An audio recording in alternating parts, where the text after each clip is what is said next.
How's it going everyone, and welcome to my channel. Now, as many of you know, I've already created this 4ft Angelfish Aquarium. It's doing really well, but I thought I'd stitch everything together and give you a full tutorial video. So the first thing we want to do is add a decent substrate system. For this, I'm using the volcano mineral from JBL. This is basically a porous rock base that provides great nutrients to plant roots.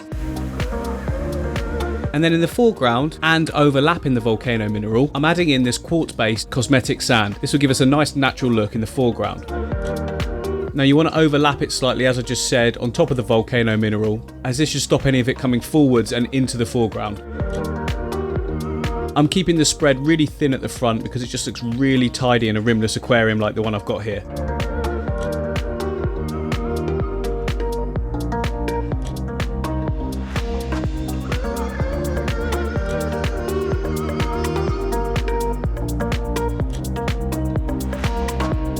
So up next, we can start adding our hardscape. Now the rock that I'm using in this hardscape is called Millennium Stone. It's a great little textured rock, and to be honest, scapes itself and just looks amazing in every setup. I've probably used about 25 to 30 kilograms of rock for this setup.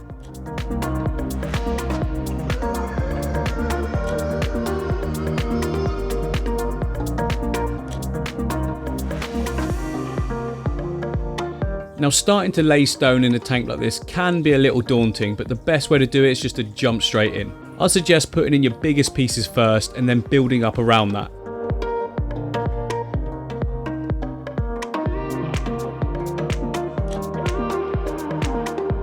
So there's no real plan as to what I'm doing here. I'm just placing it in, seeing how it looks, and either keeping it or changing it out, and just keep doing that until you're happy with what you've got.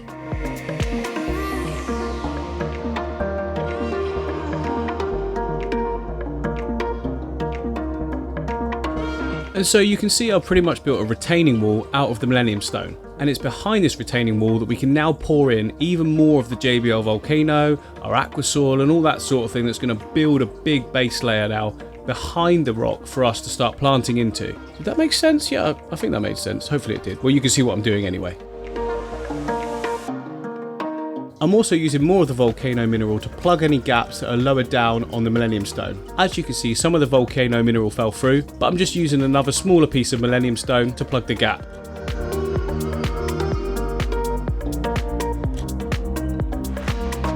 And then it's just a case of building up the layers behind the retaining wall. And when it's done, you should have two very distinctive sections in the tank.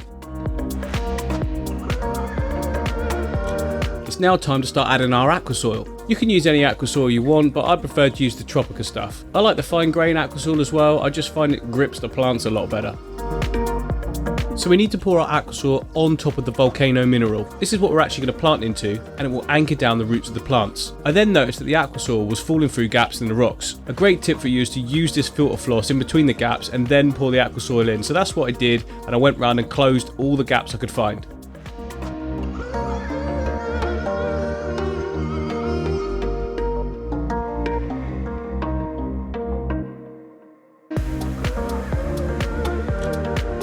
So what I've basically done here is, well, not basically, what I have done here is filled up the tank halfway pretty much at the back with Aqua Soil. There's more on the left and right hand side, and then it's lower in the middle. This is because the style of planting I want to do is two sort of islands, but loose islands, so they're not like, you know, very obvious. But at the end you should be able to see the difference between the two.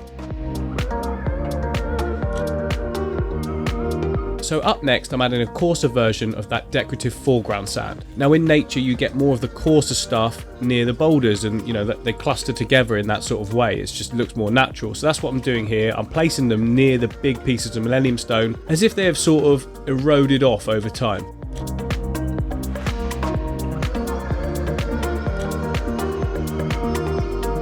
I've found the best method to do this and make it look natural is to pretty much just chuck the coarser sand at the Millennium Stones and just let it bounce and fall where it wants to go. If you watch any of the ADA videos, you'll see that this is pretty much what Takeshi Amano used to do when he was trying to create a random look with rock placement when setting up a new tank.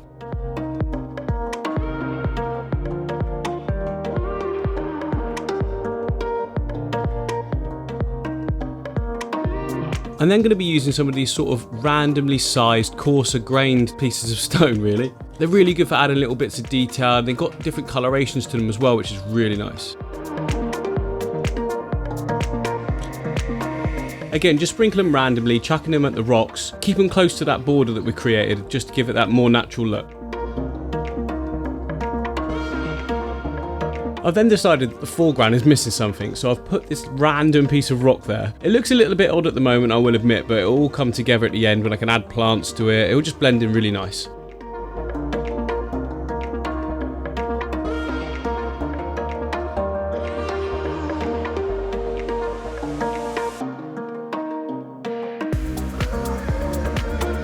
So now it's time to unpack our wood. The wood that I've got here is manzanita wood. It's amazing stuff. It's actually the gnarled manzanita variety. You can get different types of manzanita wood, but the gnarled one is basically the thicker pieces with like twists in them and bows, and yeah, it just looks so good. This is the kind of thing that scapes itself. You could throw it in the tank and it would look good. I'm not even kidding, like literally just throw it in.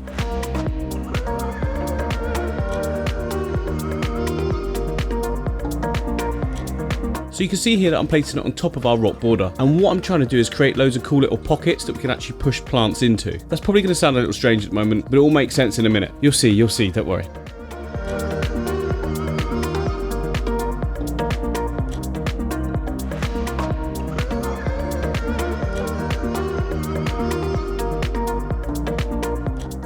When you're placing your wood in, you want to make sure that you're not getting it too upright. Try and get the wood to follow sort of diagonal directions. The odd piece can stand upright, but you know, not too many. It just doesn't really seem to happen in nature. I mean, a lot of this wood's going to get covered up by plants anyway, but still. Angles, guys, try and get angles.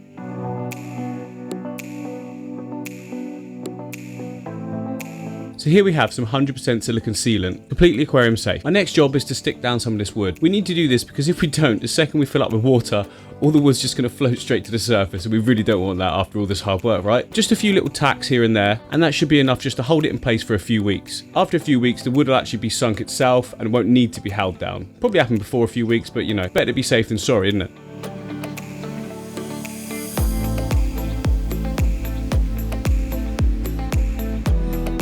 We're now going to wrap some rocks in moss. This gives such a cool effect. It's really simple to do. You just need some cotton thread and a little bit of cyanoacrylate superglue. Don't worry, it's completely fish safe and dries inert.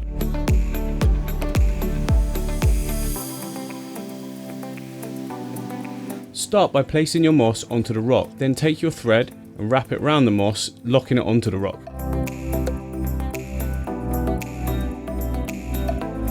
Then just a little dab of the glue and a tiny piece of paper towel on top will lock it into place. It's just so much easier than trying to tie knots. That's just such hassle.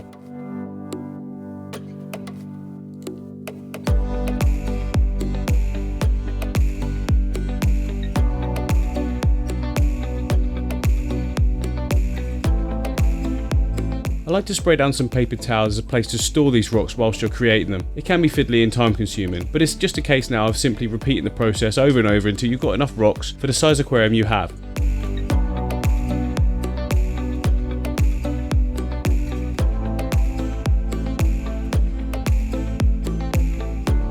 Right, now the fun bit, getting to choose where they go. Don't overthink this, just look for some gaps, put them in. There's not many patterns in nature, so be as random as you can, to be honest. But make sure you do remember to mist them down as you're doing this. They can dry out very quickly.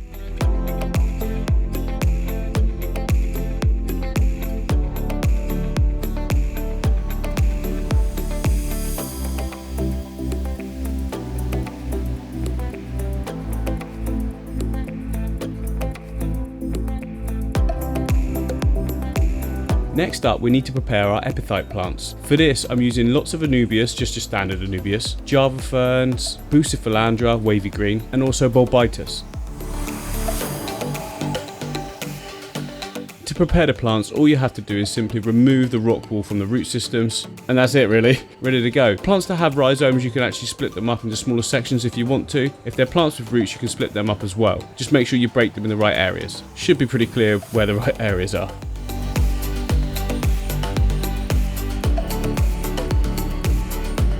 And again, like with the moss, I'm being random in the placement of these plants. Although I am making sure that they are in shaded areas, well, areas that will be shaded once we get all our Java ferns in. So in gaps between rocks and where the wood meets the rock, these areas will definitely be heavily shaded. And if you get any pieces of wood that look unnatural, like this cut-off piece, you can just apply some glue and directly stick the epiphyte plant on top of it. This time I'm using the Anubias.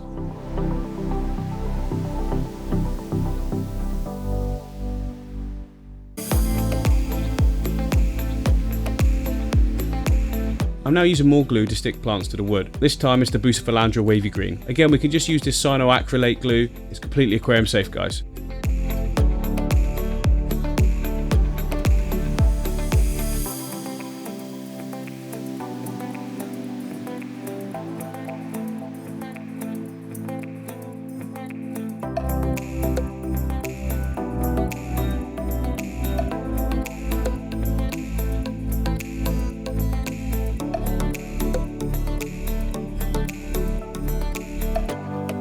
Just like before, we need to remove the rock wool from the plants. Get off as much as you can because this stuff is really nutrient dense. The rock wool actually sits in nutrient dense water and soaks up those nutrients for the plants to use. This is why we want to get rid of it, because otherwise it could cause algae in your tank.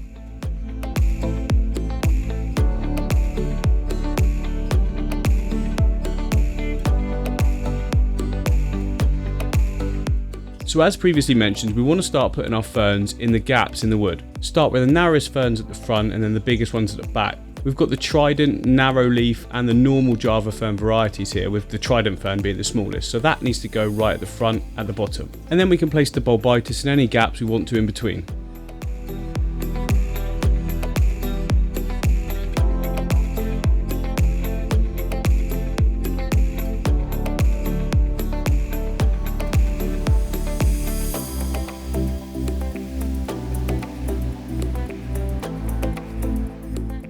Right, that's one side done. Now we need to do the other side. More plants to prepare. So you can see I'm deliberately leaving a gap in the middle. This is because I want all my short plants to show through there, mainly crypts, and they're going to look really good in that little negative space in the middle.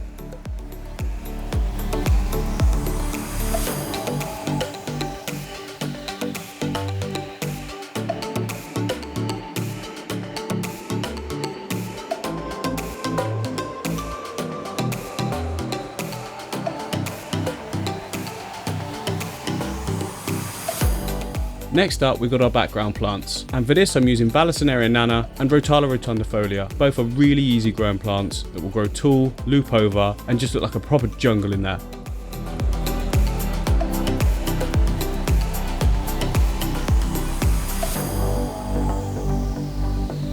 Make sure you always plant Vallisneria nana right at the back. It grows really tall and really long, but that's exactly what we want, so awesome.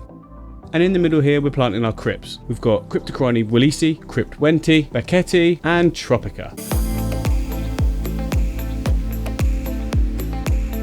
Next up, I'm adding these Tropica nutrition capsules to the soil. This will just ensure some long-term nutrition for the roots.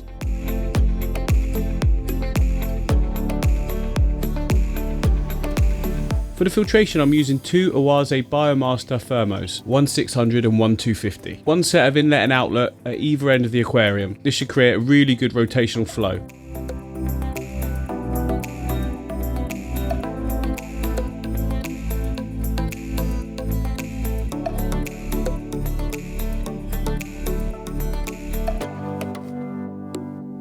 Yeah, that's everything up and running, so let's add some fish. I think it's important to note that given the powers of editing, it's actually been well over a month since I set this tank up.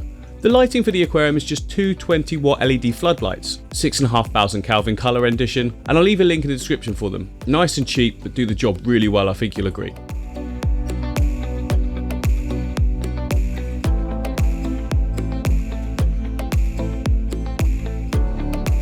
So the first fish to go in are the awesome Buenos Aires Tetra. These guys school really well, they actually get quite big as well for Tetra, but an awesome addition to the tank.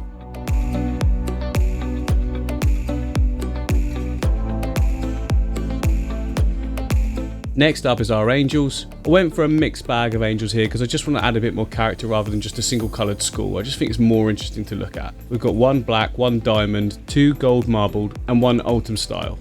And not to forget two awesome emerald Corydoras and Sturby Corydora.